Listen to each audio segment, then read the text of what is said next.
बिस्मिल्लाहिर्रहमानिर्रहीम। अस्सलामुअलैकुम dear student, कैसे हैं आप सब लोग। मैं उम्मीद करती हूँ ठीक ठाक होंगे। स्टूडेंट, जैसे कि आप जानते हैं कि हम LHV पार्ट 2 के पास पेपर कर रहे हैं, सोल्ड पास पेपर, 5 साल पास पेपर, जिसमें मोस्ट इम्पोर्टेंट क्वेश्चंस रिपीट हो चुके हैं। बार बार जो पास पेपर में सवाल दोहराए जाते हैं, आज हम उनको डिस्कस करने वाले हैं। और आज हम स्पेशली ग्रुप बी पास पेपर करेंगे, यानी पेपर बी जो हमारा सेकंड पेपर होता है, सेकंड एग्ज़ाम। आज मैं आपको बताऊंगी कि ग्रुप बी में कौन कौन से सवाल हैं जो मोस्ट इम्पोर्टेंट हैं, जो आपने मस्ट याद करने हैं। सबसे पहले तो मैं आपके साथ ये क्वेश्चन शेयर करूंगी और उसके बाद इनके जो आंसर हैं, इनके जवाब हैं, वो हमने किस तरह याद करने हैं, किस तरह राइट डाउन करने हैं, उन सारी चीज़ों को एक्सप्लेन करेंगे। ओके, सो चलते हैं अपनी वीडियो की जानिब। चैनल पर फर्स्ट टाइम है तो लाजमी सब्सक्राइब कर दीजिए ताकि आने वाली वीडियो का नोटिफिकेशन आपको मिलता रहे। और LHV से रिलेटेड आपको किसी भी किस्म की इंफॉर्मेशन अगर चाहिए, चाहे वो पास पेपर के हवाले से है, चाहे वो आपको प्रैक्टिकल पॉइंट ऑफ व्यू से कुछ पूछना है या एडमिशन पॉइंट ऑफ व्यू से कुछ पूछना है, तो आप वो भी बिला झिझक कमेंट सेक्शन में पूछ सकते हैं। सो सबसे पहला मोस्ट इम्पोर्टेंट सवाल जो कि ग्रुप बी में पार्ट में आ चुका है, वो है define mastitis and write down the treatment of blocked duct and mastitis. सबसे पहले हमने सवाल को समझना होता है, उसके बाद ही हमने इसका आंसर जो है वो प्रॉपर तरीके से डिस्क्राइब करना होता है। उन्होंने सवाल पूछा है मेस्टाइटिस किसे कहते हैं, ठीक है। और दूसरी उन्होंने चीज़ पूछी है treatment of blocked duct and treatment of mastitis, यानी ब्लॉक्ड डक्ट अगर हो जाती है किसी पेशेंट को तो उसको हमने किस तरह ट्रीट करना है, और मेस्टाइटिस को किस तरह हमने ट्रीट करना है। ओके, हो गया। दूसरा मोस्ट इम्पॉर्टेंट क्वेश्चन जो है वो ए और बी पार्ट में है। ये सारे सवाल स्टूडेंट आप अपनी नोटबुक पे राइट डाउन कर लें, मोस्ट इम्पॉर्टेंट है और आपने मस्ट याद करने हैं, ठीक है। दूसरा इम्पोर्टेंट सवाल ए पार्ट उसका है define family planning and write down the mode of action of oral contraception, ठीक है। ये शॉर्ट में लिखा हुआ है ओरल कॉन्ट्रासेप्शन, क्योंकि वाइट बोर्ड छोटा है इसलिए मास्टर। फैमिली प्लानिंग को डिफाइन करना है सबसे पहले, और उसके बाद जो ओरल कॉन्ट्रासेप्शन हम फीमेल्स को यूज़ करवाते हैं उसका मोड ऑफ एक्शन, यानी उसका तरीक़ाकार क्या है। अगर ओरल कॉन्ट्रासेप्शन हम यूज़ करते हैं तो उसका क्या फ़ायदा है, क्या नुकसान है, किस हद तक वो फैमिली प्लानिंग में कारआमद साबित हो सकती है। बी पार्ट उन्होंने पूछा हुआ है right down the advantages of breast feeding. Mother जब अपने बेबी को ब्रेस्ट फीड करवाती है तो उसके क्या क्या फ़ायदे हो सकते हैं, वो हमने डिस्क्राइब करते हैं। माँ को क्या फ़ायदे होते हैं ब्रेस्ट फीडिंग के और बेबी को क्या फ़ायदे होते हैं, हमने एक्सप्लेन इसको करना है अच्छे से। ओके, हो गया, ठीक है। तीसरा इंपॉर्टेंट सवाल ए पार्ट है define menopause and write down the sign and symptoms of menopause, ठीक है। मीनोपॉज किसे कहते हैं, इसकी डेफिनेशन और साइन एंड सिम्टम्स हमने लिखते हैं। जिस औरत को मीनोपॉज हो रहा है, जो उस कंडीशन में है, उसमें कौन कौन से साइन एंड सिम्टम्स शो होंगे, ठीक है। बी पार्ट साथ ही उन्होंने बताया है define infertility and write down the causes of infertility in male and female. Infertility का मसला आपको पता है बहुत ज़्यादा है, सवाल ये बहुत ही रिपीट होता है। LHV पार्ट 1 में भी इनफर्टिलिटी और फर्टिलिटी के बारे में पूछा गया है, और बी पार्ट में भी वेरी इंपॉर्टेंट क्वेश्चन है, ठीक है। मेनोपॉज वाला भी वेरी इंपॉर्टेंट है और इनफर्टिलिटी वाला भी, तो मस्ट आपने ये अच्छे से याद करना है। Define infertility and write down the causes of infertility in male and female, ठीक है। मेल में इनफर्टिलिटी की क्या वजूहात हो सकती हैं और फीमेल में क्या वजूहात हो सकती हैं, ये जानना हमारे लिए बहुत ज़रूरी है एक क्लिनिकल पॉइंट ऑफ व्यू से, ठीक है, और हमारे एग्जामिनेशन पॉइंट ऑफ व्यू से, प्रैक्टिकल पॉइंट ऑफ व्यू से वेरी इंपॉर्टेंट सवाल है। ओके, चौथा इंपॉर्टेंट सवाल जो कि लास्ट क्वेश्चन है ए पार्ट है define cold chain and write down the protection of vaccine at various location. Various location means बहुत सी लोकेशंस ऐसी होती हैं जहाँ पे वैक्सीन को हमने प्रोटेक्ट करना होता है, किस तरीके से हम वैक्सीन को प्रोटेक्ट कर सकते हैं, ठीक है। और कोल्ड चेन की हमने डेफिनेशन लिखनी है। इनके आंसर भी आपको सारे मिलेंगे, परेशान नहीं होना। बी पार्ट है define immunisation and enlist the live vaccine and killed vaccine. Immunisation की तारीफ करनी है और उसके बाद इसकी जो टाइप्स है ना, ठीक है, लाइव और किल्ड वैक्सीन, उसको हमने एक्सप्लेन करना है। लाइव वैक्सीन किसे कहते हैं, किल्ड वैक्सीन किस तरह काम करती हैं, किसे कहते हैं।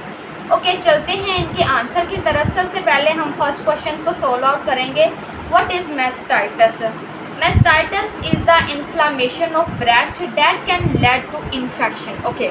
बाज़ औक़ात ऐसा होता है कि जब मदर फीडिंग करवा रही होती है या फीडिंग से पहले, प्रेगनेंसी के दौरान या प्रेगनेंसी के बाद, आफ्टर जो चाइल्ड बर्थ, उसकी ब्रेस्ट में इन्फेक्शन हो जाता है। किसी भी वजह से इन्फेक्शन हो सकता है, ठीक है। निप्पल के ज़रिए कोई भी इन्फेक्शन अंदर जा सकता है, कोई भी वजह हो सकती है, कोई भी ऐसा बैक्टीरिया जिस्म के अंदर चला जाता है जिससे जो है ब्रेस्ट में इन्फ्लामेशन हो जाता है, ठीक है। इन्फेक्शन या इन्फ्लामेशन की वजह से जो है ना ब्रेस्ट जो है वो बहुत ज़्यादा सख्त हो जाती है और इसके अलावा उसमें रेडनेस शो होती है, काफ़ी पेन होती है। इसे हम मेस्टाइटिस बोलते हैं। ओके हो गया। Inflammation of breast that can lead to infection. Breast के अंदर किसी किस्म का इन्फ्लामेशन होना किस वजह से? इन्फेक्शन की वजह से मेस्टाइटिस कहलाता है। आगे उन्होंने पूछा हुआ है treatment of blocked duct and treatment of mastitis. Okay, blocked duct अगर पेशेंट को होती है, ठीक है, एक मेस्टाइटिस वूमेन को या एक ब्रेस्ट फीडिंग वूमेन को अगर ब्लॉक्ड डक्ट होती है तो वो उसको ट्रीट किस तरह कर सकती हैं। कुछ मेन पॉइंट है इसमें आपने याद रखने हैं।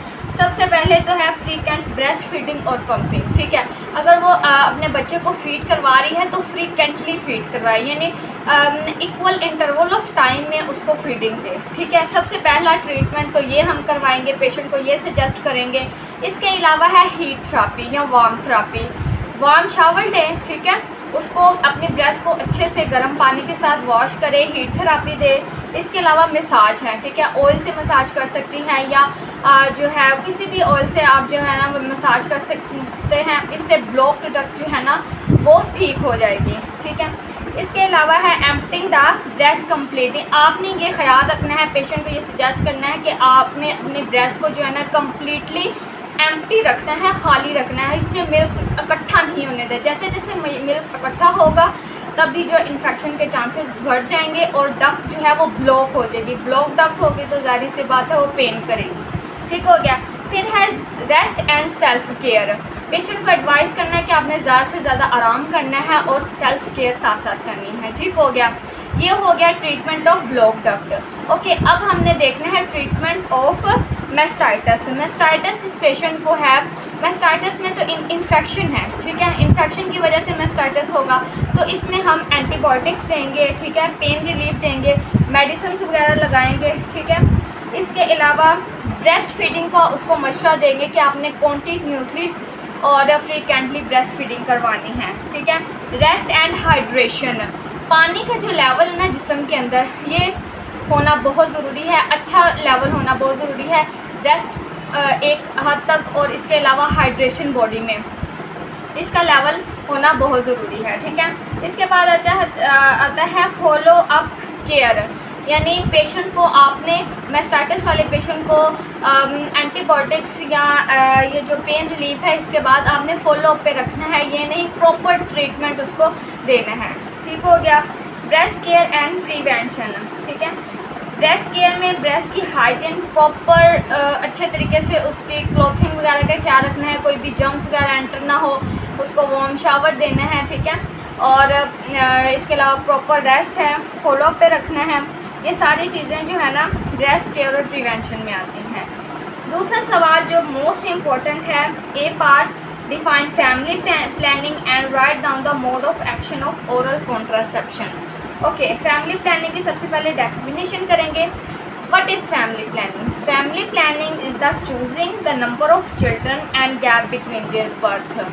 फैमिली प्लानिंग से मुराद है कि आपने अपनी फैमिली में कितने नंबर ऑफ़ चिल्ड्रन रखने हैं और बच्चों की जो तादाद है, नंबर ऑफ़ चिल्ड्रन में कितना गैप होना चाहिए, कितना स्पेस होना चाहिए, इसको हम फैमिली प्लानिंग बोलते हैं, ठीक है। इसका हरगिज़ मतलब ये नहीं, फैमिली प्लानिंग कुछ लोग गलत समझते हैं कि इसका मतलब है कि बच्चे ना लिए जाए, नहीं।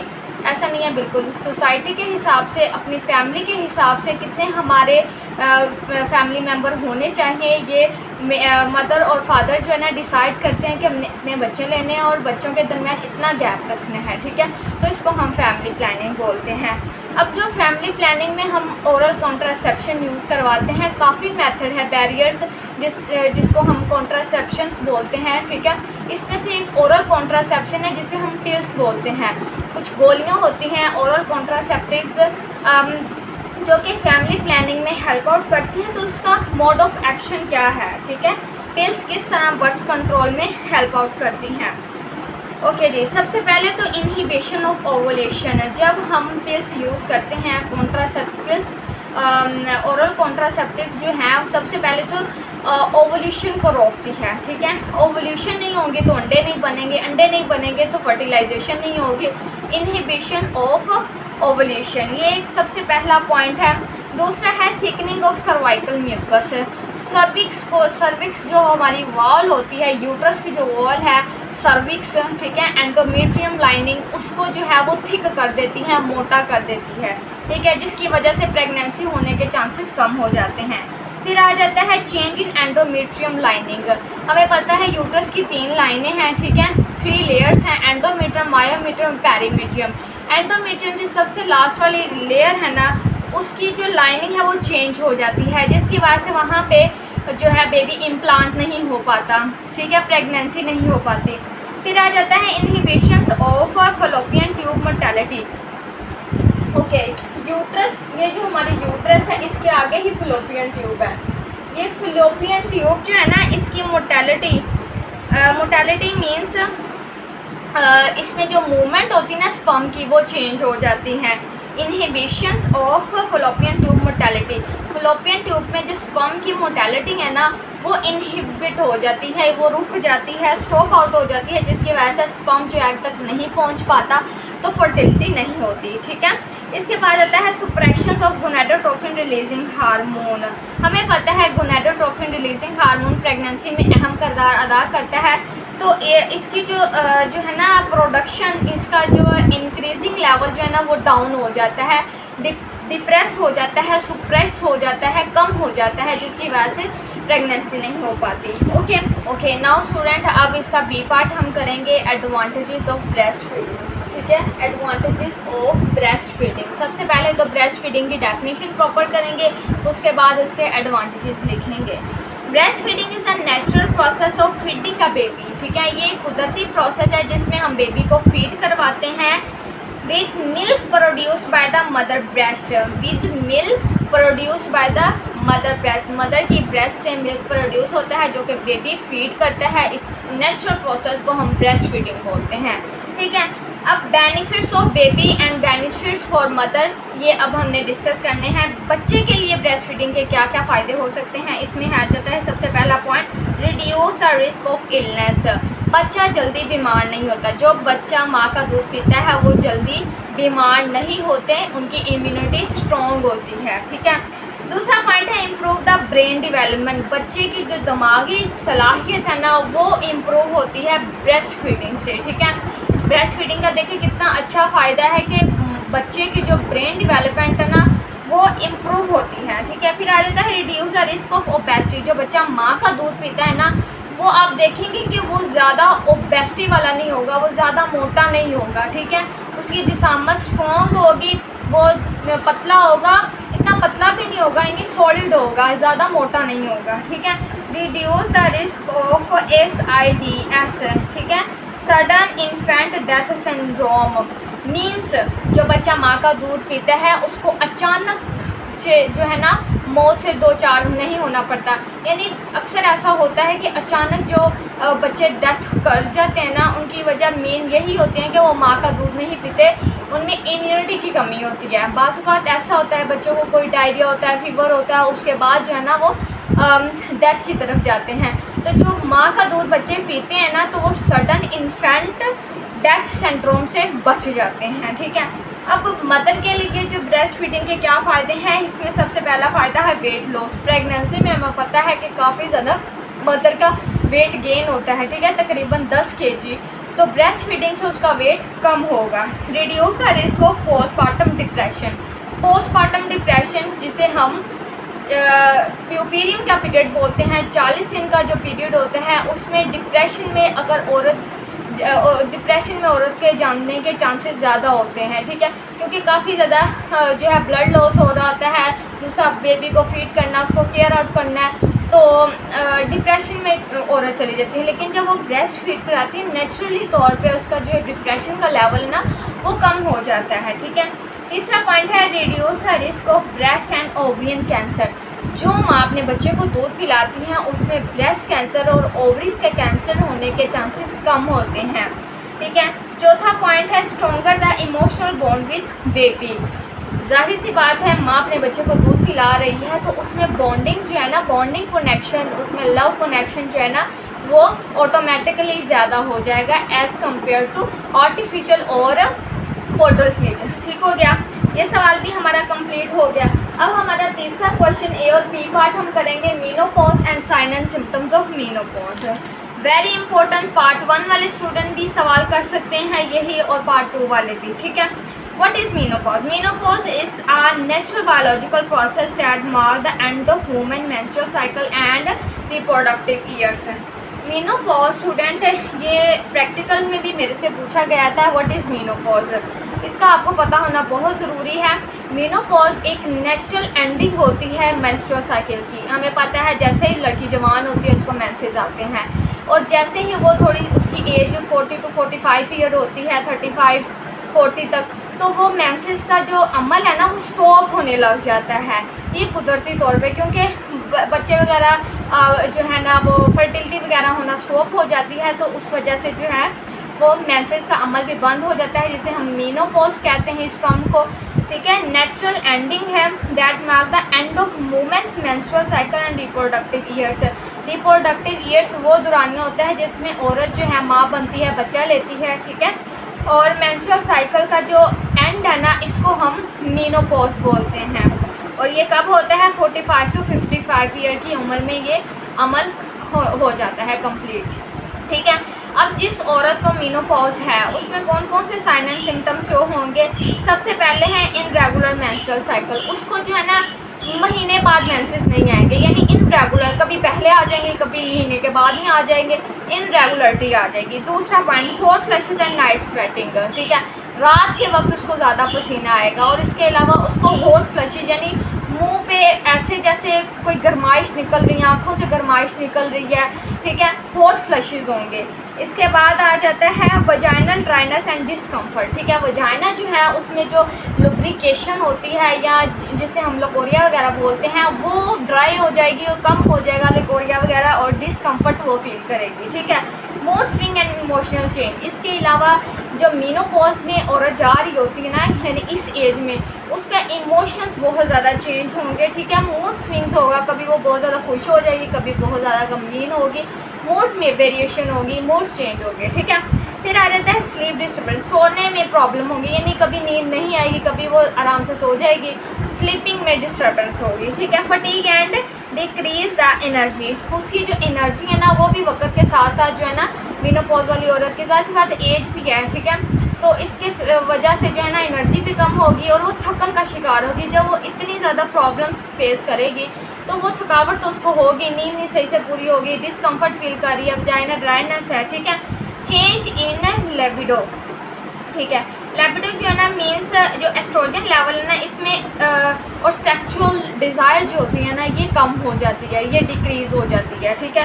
ये साइलेंट सिम्टम है। Weight gain and change in the body position, okay जी, बॉडी की जो कंपोजिशन है और बॉडी की जो पोजीशन है ना ये भी इसके चेंजिंग्स आना शुरू हो जाएंगी, थोड़ी सी ओपेसिटी आ जाएगी, ठीक है, वेट गेन हो जाएगा। और इसके अलावा बोन डेंसिटी लॉस, ओस्टियोपोरोसिस, अक्सर ऐसा होता है कि जो 40 से 45 साल की औरतें होती हैं ना उसमें हड्डियों का बहुत ज़्यादा मसला होता है, हड्डियाँ बहुत दर्द करती हैं, घुटने बहुत दर्द करते हैं, कमर दर्द हो रही है, तो वजह क्या है, मेंसेस स्टॉप हो रहे हैं और ओस्टियोपोरोसिस उस औरत को है, कैल्शियम की कमी हो रही है, ठीक है। ये यूरिनरी सिस्टम, इसके अलावा ब्लडर कंट्रोल इशू और यूरिनरी यानी यूरिनरी हमारे ब्लडर के जो मसल्स होते हैं ना वो वीक होने लग जाएंगे, यूरिन नहीं सही से कंट्रोल हो पाएगा। ठीक है। तो ये सारे साइन एंड सिम्टम्स हैं मेनोपॉज के। बी पार्ट है infertility and causes of infertility in male and female. Okay, अजान हो रही है, तब तक होल्ड करते हैं।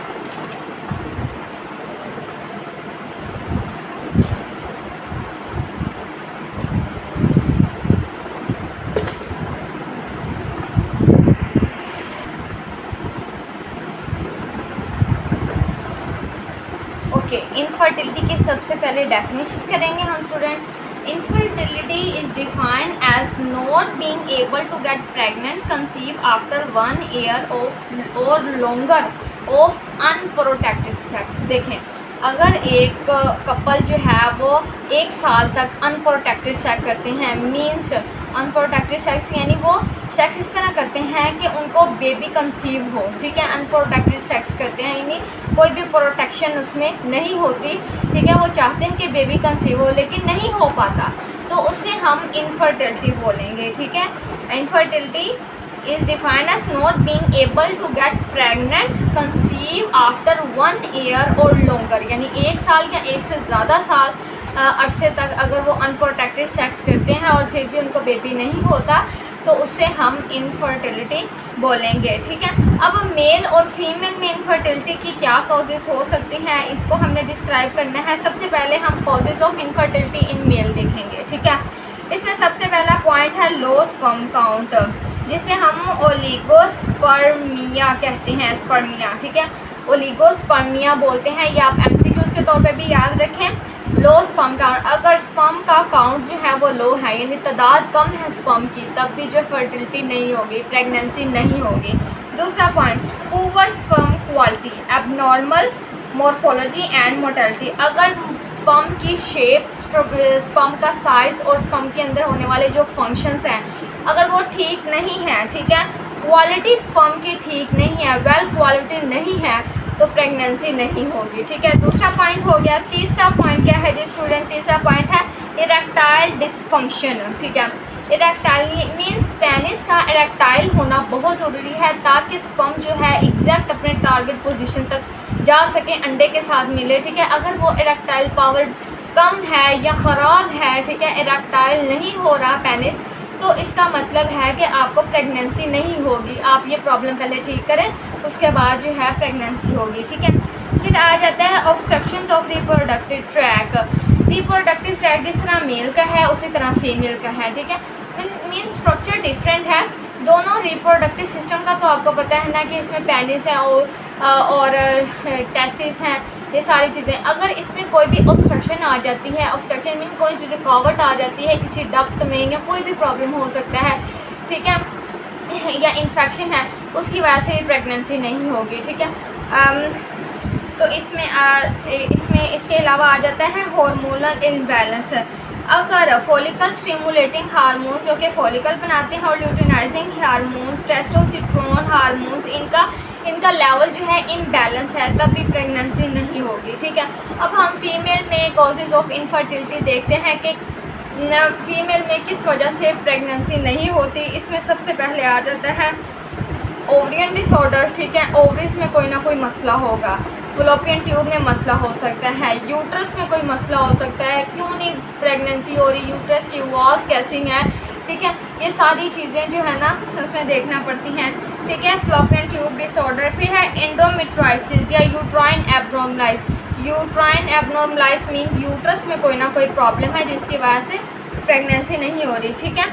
लाइफस्टाइल एंड एनवायरमेंटल फैक्टर, अगर औरत का लाइफस्टाइल बहुत ख़राब है, ठीक है, उसके उठने की रूटीन, सोने की रूटीन वो नहीं ठीक, इन्वायरमेंटल फैक्टर्स काफ़ी अफेक्ट करते हैं, ठीक है। अगर वो डिप्रेशन में है, लड़ाई झगड़े हो रहे हैं घर में, तब भी ये भी फैक्टर है जिस वजह से प्रेगनेंसी नहीं हो पाती। अक्सर औरतों को काफ़ी ज़्यादा वो स्ट्रेस लेती हैं इन चीज़ों का, ठीक है।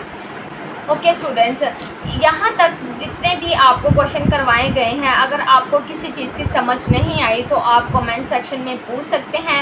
इंशाल्लाह नेक्स्ट क्वेश्चन जो है वो हम अगली वीडियो में करेंगे, cold chain and protection of vaccine at various temperature. और इसके अलावा हमारा जो बी पार्ट है इम्यूनाइजेशन, वेरी इंपॉर्टेंट, इसलिए मैं कह रही हूँ कि मैं अच्छे तरीके से आपको नेक्स्ट वीडियो में करवाऊँ क्योंकि वीडियो बहुत लंबी हो गई है। सो स्टूडेंट मिलते हैं नेक्स्ट वीडियो में, तब तक के लिए अल्लाह हाफिज़, अपना ख्याल रखिएगा। Thank you so much for watching my video.